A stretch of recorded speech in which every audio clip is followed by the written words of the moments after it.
নমস্কার বন্ধুরা, আমি সোনালি আর আমার কুকিং চ্যানেল ফুড আড্ডাতে আপনাদের অনেক অনেক স্বাগত।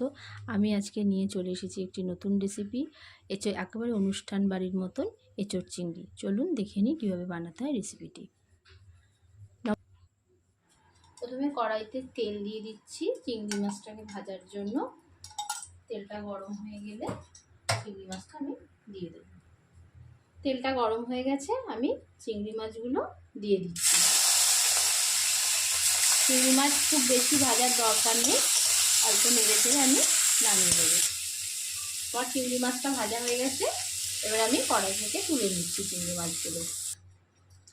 কড়াইতে আমি আবার অল্প তেল দিয়ে দিচ্ছি, দিয়ে আলুগুলো ভাজার জন্য।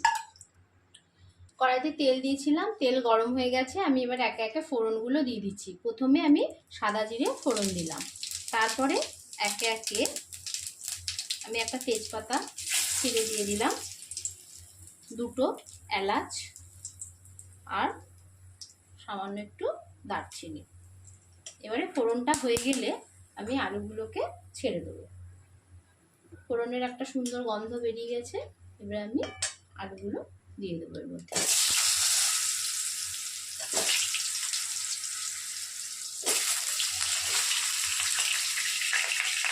আর দিয়ে দিচ্ছি নুন স্বাদ মতো, আর দিয়ে দিচ্ছি হলুদ গুঁড়ো দিয়ে এবারে আমি এটা খানিকক্ষণের জন্য ভাজবো। আলুটা যাতে তাড়াতাড়ি সেদ্ধ হয়ে যায় ওই জন্য আমি একটা চাপা দিয়ে দিচ্ছি আলুটা। এইবারে আমি একটা মশলার পেস্ট তৈরি করে নেব। যেহেতু আমি গুঁড়ো মশলা ব্যবহার করছি ওই জন্য আমি একটু আগে থেকে ভিজিয়ে রাখবো। আমি এখানে দিয়ে দিচ্ছি যে জিরে গুঁড়ো হাফ চামচ, ধনে গুঁড়ো হাফ চামচ, লঙ্কার গুঁড়ো আপনাদের স্বাদ অনুযায়ী দেবেন, আমি এখানে ছোট চামচে 2 চামচ দিচ্ছি। আর দিয়ে দিচ্ছি অল্প হলুদ গুঁড়ো, আর স্বাদ অনুযায়ী আমি নুন দিয়ে দিচ্ছি। আপনারা আপনাদের স্বাদ মতো নুন দিয়ে দেবেন। আর রং হওয়ার জন্য আমি এখানে দিয়ে দিচ্ছি কাশ্মীরি লঙ্কার গুঁড়ো। এটা ঝালের জন্য নয়, এটা শুধু কালারটা ভালো হওয়ার জন্যই আমি দিয়ে দিলাম। এবারে এই গুঁড়ো মশলাগুলোকে আমি একটু জলের সাহায্যে গুলিয়ে নিচ্ছি যাতে মশলাগুলো ভালোভাবে পেস্ট হয়ে যায়। এবারে আমি ঢাকাটা সরিয়ে দেখে নিচ্ছি যে আলুগুলো ভাজা হয়েছে কিনা। হ্যাঁ, আলুগুলো সেদ্ধ হয়ে গেছে। এবার আমি আলুগুলো একটা থালায় তুলে রেখে দিচ্ছি। এবারে আমি ওই তেলেই গ্রেট করে রাখা পেঁয়াজ দিয়ে দিচ্ছি। আমি এখানে দুটো ছোটো ছোটো পেঁয়াজ কেটে রেখেছিলাম, মানে গ্রেট করে রেখেছিলাম, আপনারা চাইলে মিক্সিতেও পেস্ট করতে পারেন। এবারে 8-10 কোয়া রসুনকে আমি গ্রেট করে রেখেছিলাম গ্রেটারের সাহায্যে, এটাও দিয়ে দিলাম। দিয়ে এবারে খানিকক্ষণ এটা কষতে হবে।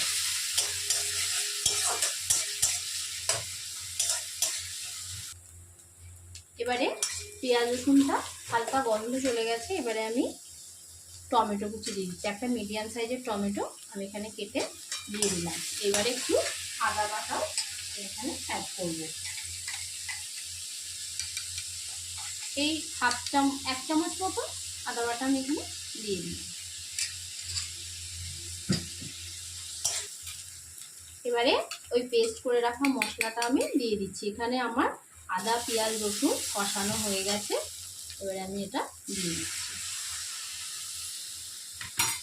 এবারে এটাকে আমি ভালো করে কষিয়ে নেব। টেস্টটাকে ব্যালেন্স করার জন্য আমি এখানে অল্প পরিমাণ চিনি দিয়ে দিলাম।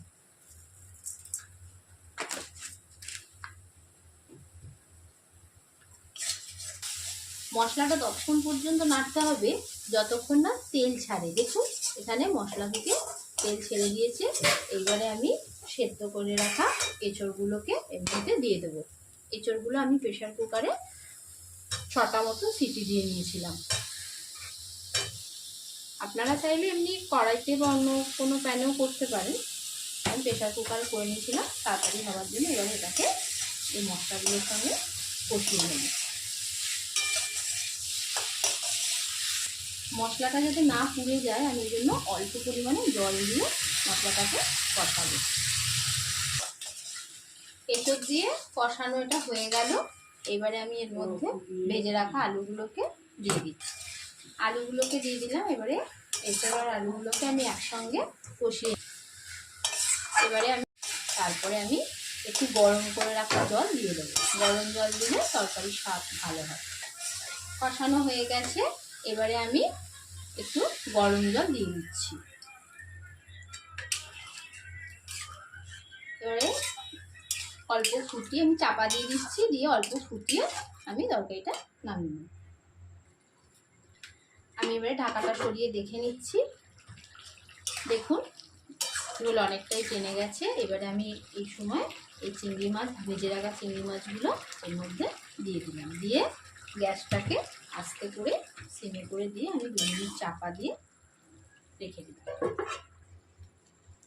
আমি ঢাকাটা সরিয়ে দিচ্ছি। দেখুন গ্রেভিটা এবারে ঠিকঠাক পর্যায়ে চলে এসেছে। এবারে আমি 1/2 চামচ শাহি গরম মশলা এর মধ্যে মিশিয়ে দিচ্ছি। দেখুন বন্ধুরা, আমার এঁচড় চিংড়ি একেবারেই রেডি। এবারে আমি এটা নামিয়ে নিচ্ছি। এঁচড় চিংড়ি একেবারেই রেডি। দেখে নিন কত সুন্দর দেখতে হয়েছে, একেবারে খেতেও খুব সুন্দর হয়েছে। আপনারা এই রান্নাটা বাড়িতে একবার ট্রাই করবেন। যদি ভালো লাগে আমার চ্যানেলটি সাবস্ক্রাইব করবেন, আর লাইক কমেন্ট শেয়ার অবশ্যই করবেন। দেখা হচ্ছে নেক্সট ভিডিওতে। নমস্কার।